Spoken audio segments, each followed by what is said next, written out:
Señor senador, en consecuencia... En el mismo orden se le da seguimiento a su posicionamiento, señor presidente. Muchas gracias. Ciudadano secretario, compañeras y compañeros senadores. El sector de comunicaciones y transportes es clave para la cuarta transformación de México. Por la naturaleza de esta materia, por su impacto en el desarrollo económico y por los grandes intereses que confluyen en él, es esencial en la separación del poder político y el poder económico. Precisamente a ello me referiré durante esta intervención con motivo de su comparecencia en el marco del primer informe de gobierno del presidente de la República, licenciado Andrés Manuel López Obrador. La creación de la infraestructura de comunicaciones, carreteras, puertos, ferrocarriles, ampliación de las telecomunicaciones y la materialización del Internet gratuito en todo el territorio nacional son los objetivos para la transformación de México. A partir de esta premisa, recordemos de dónde venimos. No podemos cometer los errores del pasado que han postrado al sector y que lo han dejado en manos de unos cuantos que especulan, hacen jugosos negocios y secuestran las adecuadas comunicaciones del país. Ya desde la época porfirista, investigadores serios han demostrado la perversa connivencia entre los grandes intereses económicos y los mezquinos intereses corruptos de malos funcionarios. Podríamos decir, utilizando una metáfora, que en esta materia los porfiristas fueron los maestros de funcionarios del pasado reciente, la escuela de la corrupción, fanáticos de la macroeconomía que utilizaron el chantaje y la simbiótica relación dinero-poder político para incrementar ganancias en detrimento de los servicios y en consecuencia de los ciudadanos. Lamentablemente, esta condición parece conducta recurrente. Ocurrió en la construcción y concesión de varias de las autopistas que heredó el actual gobierno del régimen neoliberal anterior. Dejaron al gobierno como el concesionario mayoritario de la obra carretera originalmente concesionada, y cuando la inversión privada en las autopistas fracasó, el gobierno realizó el llamado eufemísticamente rescate, que fue claro contubernio del poder político y del poder económico. Se pagaron, seguimos pagando y continuaremos pagando las carreteras a precio de oro. La gran cuestión pendiente es, hoy en día, ciudadano secretario, un claro pronunciamiento suyo sobre cuál será la política al respecto desde la perspectiva de la nueva administración. ¿Transformación o continuismo? Debemos recordar que el gobierno de la cuarta transformación no puede y no debería ceder al pragmatismo. Es una oportunidad para plantear algunos de los problemas más antiguos y más profundos que aquejan a nuestra sociedad.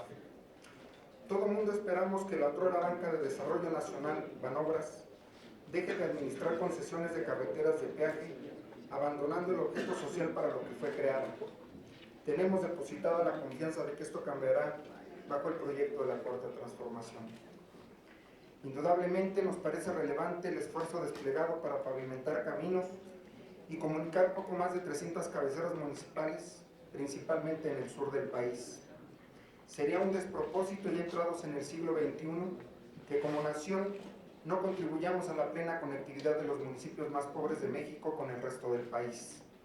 Creemos importante nos pudiera ampliar la información sobre los avances y objetivos de este proyecto. El actual gobierno ha recibido un auténtico desorden en materia de movilidad terrestre.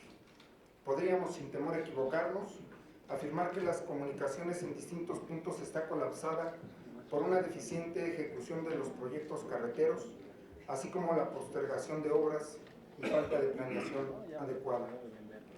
Muchas autopistas se saturan y se encuentran rebasadas en sus aforos vehiculares, y en aquellas que no, se realizan frecuentes obras llamadas de conservación que parecen ser eternas, incluso en aquellas recientemente inauguradas. Kilométricas filas que cuestionan su calidad de vías rápidas y parecen convertidas en cajas recaudadoras del peaje, olvidando que son infraestructura vial de servicio, de recuperación y no solo de recaudación insaciable, carreteras que fueron creadas para ahorrar tiempo y accidentes y que por desgracia no cumplen su cometido. Pero no se agobie, señor secretario, no todo está mal. Esto no es su error, ni tampoco su culpa. Así tomó el actual gobierno la situación y los 7 meses que motivan el primer informe de gobierno no son suficientes para cambiar las cosas como si se tratara de un acto de magia. Pero es menester hacer este recuento para mirar al futuro y para que explique cuáles serán los alcances de este gobierno en los próximos años. El Senado de la República, estoy seguro, será aliado de las decisiones adecuadas que el sector se tome. Hemos hecho lo propio. Hace apenas unos días hemos aprobado reformas importantes para clasificar como delincuencia organizada el robo al autotransporte federal de carga, pasajeros y ferroviario. Sabemos que todos los mexicanos deseamos transitar en paz por nuestras carreteras y que las mercancías lleguen intactas a sus destinos. Pero, así como queremos ser partícipes también en otros robos, cuenta con el Senado para trabajar juntos por el bien de México, señor secretario. Los mexicanos deseamos que el pasado no vuelva, y para evitar repeticiones oprobiosas es menester que quienes hayan cometido delitos y excesos en el ejercicio de la función pública sean castigados.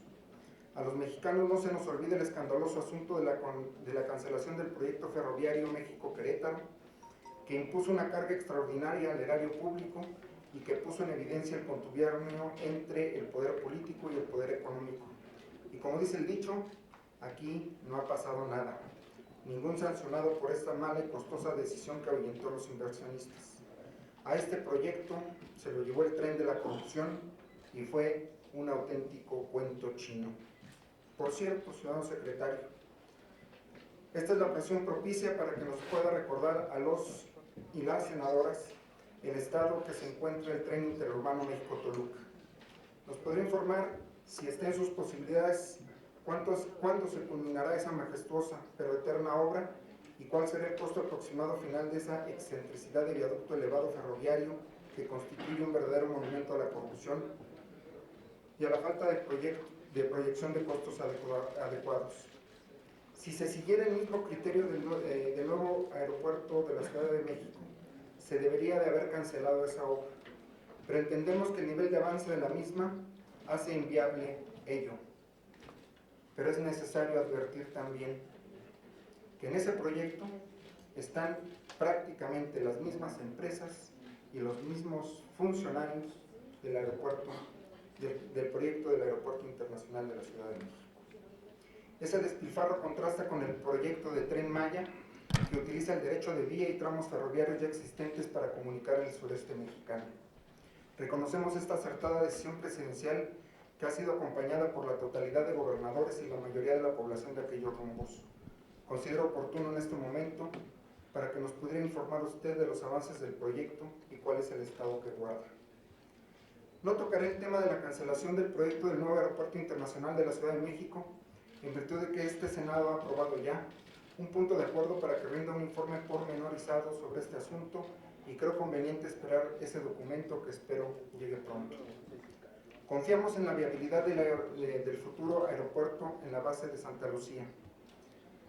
Tenemos interés en conocer los detalles de su construcción y comunicación integral en el sistema aeroportuario del Valle de México. Por cierto, sería importante que nos dijera hoy cómo se piensa vencer el gran problema de la saturación vehicular en la carretera México-Toluca a la altura de Lerma, porque de ello dependerá la viabilidad del aeropuerto de Toluca como una opción para todos los habitantes del Valle de Toluca y del sur y poniente del Valle de México. Las actividades marítimas requieren de un franco y claro y decidido apoyo para su desarrollo. La situación geopolítica de México es un privilegio que debemos aprovechar. Por eso, nos alienta escuchar acerca del programa de desarrollo integral del Istmo de Tehuantepec, que recuperará la economía de esa región. Creemos necesario nos pudiera ilustrar el contenido del proyecto en cuanto a la modernización ferroviaria, portuaria y carretera, que lleva implícito ese importantísimo proyecto transversal de comunicación del sureste mexicano y que conectará a los dos océanos más importantes del mundo y las dos costas del continente americano. Como sabemos, es facultad exclusiva del Senado controlar la política exterior del país. Por ello es necesario nos informe usted ahora y en lo sucesivo de la actividad realizada por los representantes acreditados a nombre de México en los diversos organismos internacionales en materia de comunicaciones y transportes en los que participan funcionarios a su cargo. Con gran atino se ha expresado que en esta administración no habrá contratistas seccionales favoritos del presidente ni de nadie, porque la experiencia reciente ha sido desastrosa. Derivado de los informes de la Auditoría Superior de la Federación, es muy lamentable que más de la mitad de los funcionarios públicos superiores de este sector en la administración pasada estén involucrados con cuentas y observaciones pendientes, por decirlo en amables términos. En palabras del jefe de la Unidad de Inteligencia Financiera de la Secretaría de Hacienda, al salir de una conversación con usted, reconoció que no dejaron piedra sin labrar. Y lo expresado en los informes antes mencionados señalan que hasta el cemento se robaban. El caso de Caminos y Puentes Federales es de escándalo, ciudadano secretario. No podemos quedarnos ni callados ni de brazos cruzados, porque si resultan culpables, serían responsables por la impunidad tolerada. Solo un pequeño dato que resulta revelador. Durante el periodo neoliberal, no solo no se creció en infraestructura carretera libre de peaje, sino que se perdieron cerca de 4,000 kilómetros de esas carreteras. Sea porque se transformaron en carreteras de peaje o porque simplemente se perdieron en el premeditado abandono en busca del beneficio de unos cuantos. Por eso es imprescindible combatir la corrupción, pero también evitar la omisión. Tiene usted, señor secretario, la enorme oportunidad y la responsabilidad histórica de impulsar la cuarta transformación, siguiendo los lineamientos del presidente Andrés Manuel López Obrador para el desarrollo tecnológico, la erradicación de la corrupción, la impunidad y el impulso a la infraestructura de las comunicaciones que nuestro país requiere, bajo los postulados que llevaron al proyecto al triunfo electoral: no mentir, no robar y no traicionar al pueblo. Este breve recorrido sobre la situación que vive el país seguramente es una buena introducción para su comparecencia. Lo escucharemos con sumo respeto y atención. Muchísimas gracias.